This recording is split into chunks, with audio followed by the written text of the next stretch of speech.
So, some truly wild stuff happened. You've probably heard, but the Haitian president was assassinated like just the other day. And there are still ongoing news updates on this particular subject.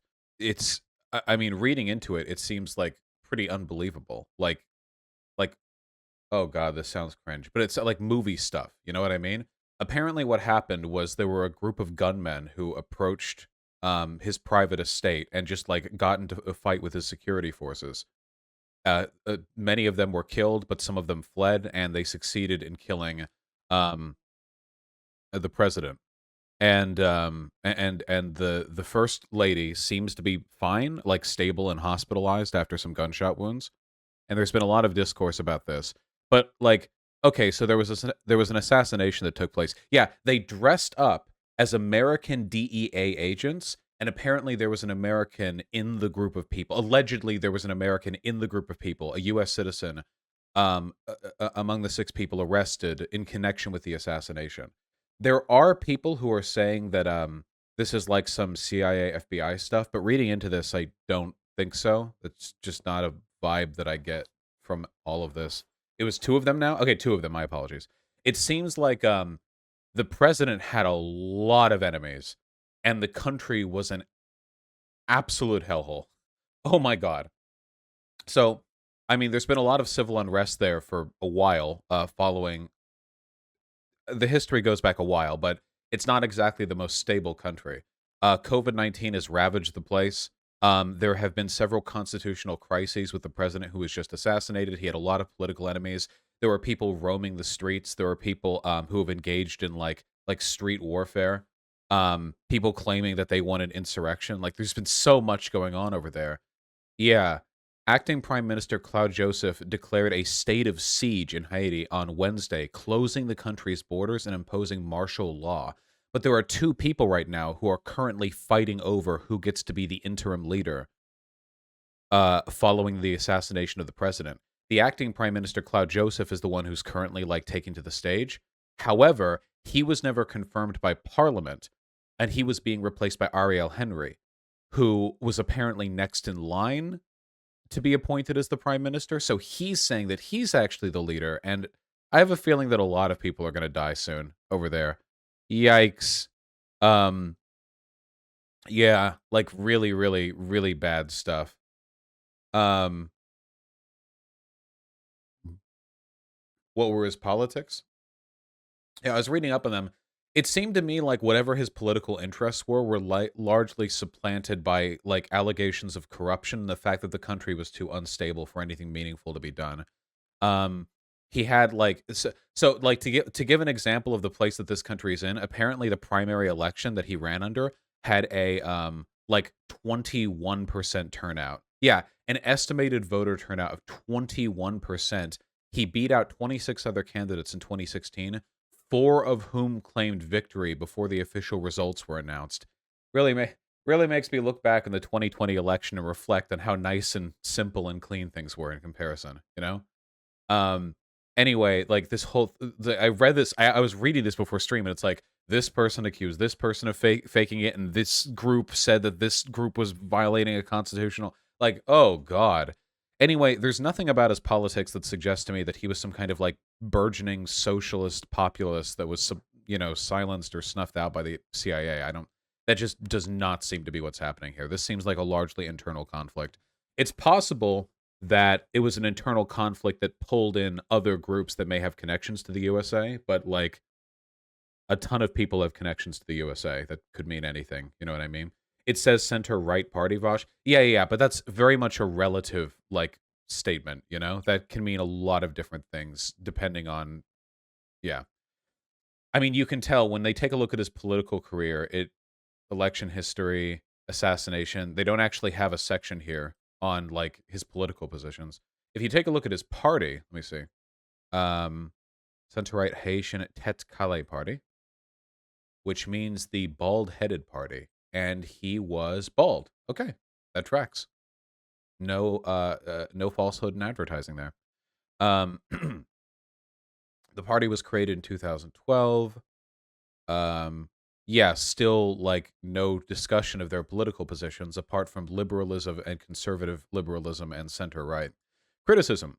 After the controversial first round of the 2015 presidential election, the party was described as corrupt and dysfunctional by some Haitian and Haitian Americans. Huh. There's not much to go off here, folks. I'm really sorry.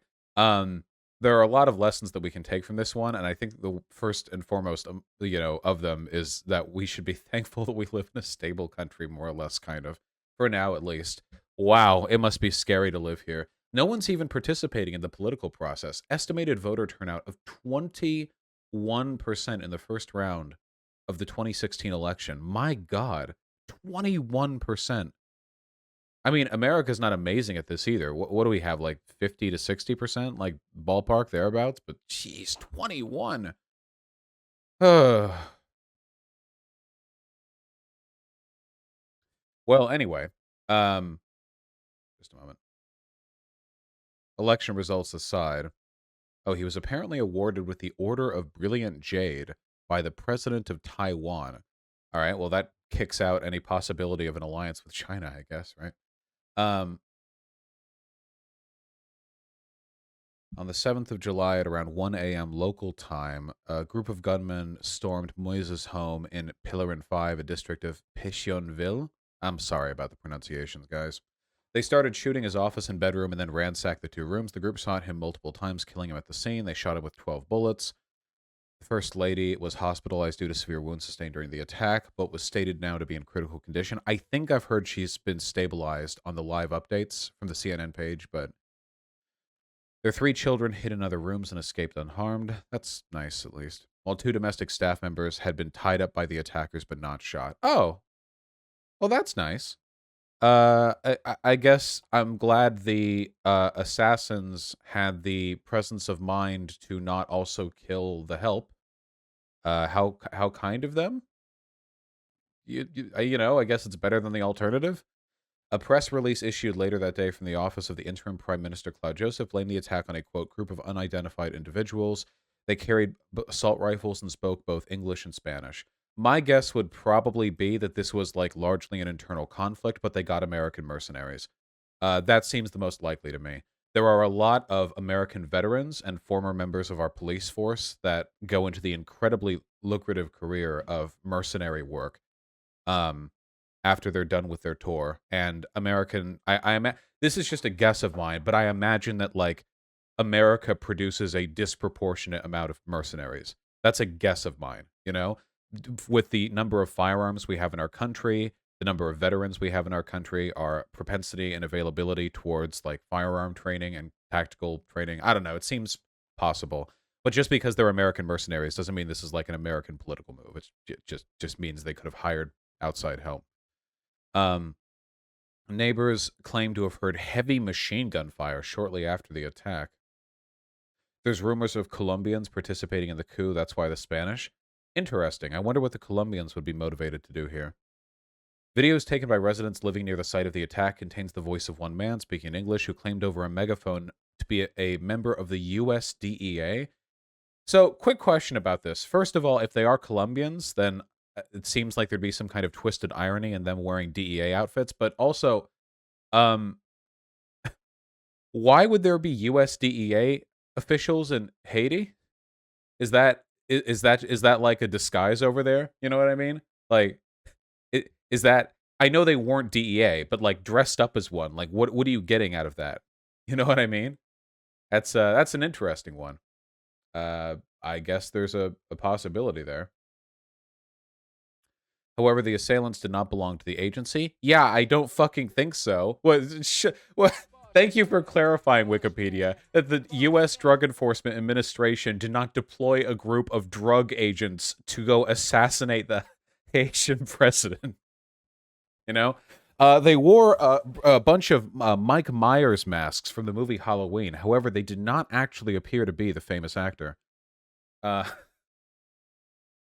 These were mercenaries, a high-ranking Haitian government official said. Residents reported hearing weapons fire and seeing men dressed like commandos in black running through the neighborhood. The sounds of a drone flying, an explosion, possibly a grenade were also reported. Yikes! The Haitian National Police had killed 4 of the men suspected in participating in the assassination. 6 more were detained. 2 of the attackers appear to be missing. They were described as highly trained and heavily armed foreign mercenaries. Could be they were Colombian then. Or the 2 Americans might have been. I mean, American, but beyond that. Including James Solages, who is a resident of Fort Lauderdale and was born in Jacmel in Haiti. Solages described himself as a former bodyguard for the Embassy of Canada in Haiti, an advocate for children, and a promising politician. After assassinating a president, that's a ballsy move. Seriously?